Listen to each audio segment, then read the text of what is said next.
Hello everyone, I'm Emerson Diaz and I am presenting my problem Capture the Boxes. So, here's what it is. It is a two-player game and it starts with a grid of dots and players take turns of creating lines, connecting the dots basically. And you can only draw them horizontally or vertically. And once you get the fourth side, then you can mark it as yours. That's how you keep track of the score. And the player that has the most boxes wins. Yes. So this is what it looks like. Ignore that. I'm gonna fix that. But basically it starts with this, and then just goes through until you get to that point. And so while playing this game and observing at the same time, I made some definitions. I called the beginning point the game zone, where you just have the grid of dots, and it is going to be an n by m by the dots, and a box has basically four dots connected to form a square, and then a pre-box is a box with a missing side. And then I'm gonna take that off.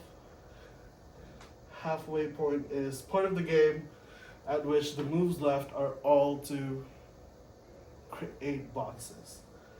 And then a chain is a series of pre-boxes where when you do a move, you just get a whole bunch of squares or boxes. So this right here is the halfway point, if that makes sense. And what I looked at is our n by n game zones. So each side has the same amount of dots. So what would the strategy be? Normally, if you're playing this game, you would try to avoid making pre-boxes, that way your opponent wouldn't score, right? So what does that mean? Well, from there we can see patterns.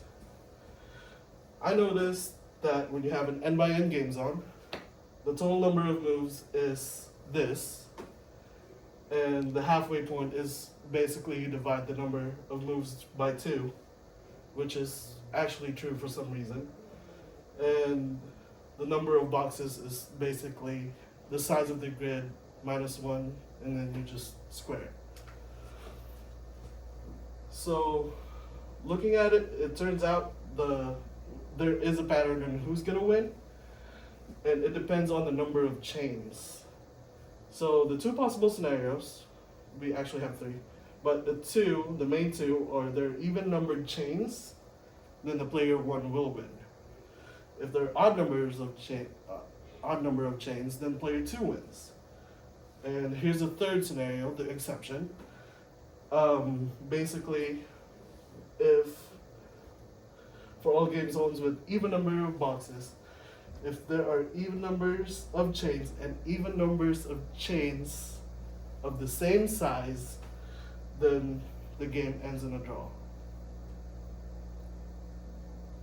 I'm gonna have to find a way to explain that better. But that seemed pretty easy, so we'll make it interesting. What if the box is actually a box, a real box? I wanted to see how it would be like doing it in 3D, and that is to playing the game and selecting faces instead of lines, and you get a point when you create a little cube. So here are the observations. Again, I did the n by n game zone, where the number of faces is that, and number of cubes is basically the number of grids minus 1 cubed. So looking at the 2 by 2 by 2 game zone, which is literally 1 cube, I noticed something. The taco and the purse. These are actually pre-box or pre-cubes. That's a taco, and that's the purse. That's a pre-cube because if we add one more face right here, it becomes a cube. If we have one more face right here, it becomes a cube. Yeah. So now, what exactly is the halfway point? Because this technically could be a halfway point. If you're making a whole bunch of tacos, then if you add a face here, then that's a pre-cube. But what if you're making purses? That's also the halfway point. Because if you add one more here, then they're all pre-cubes.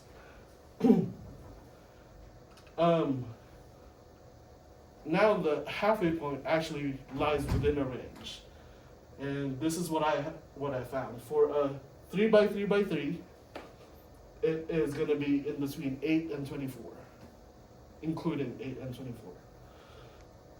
So what does this mean?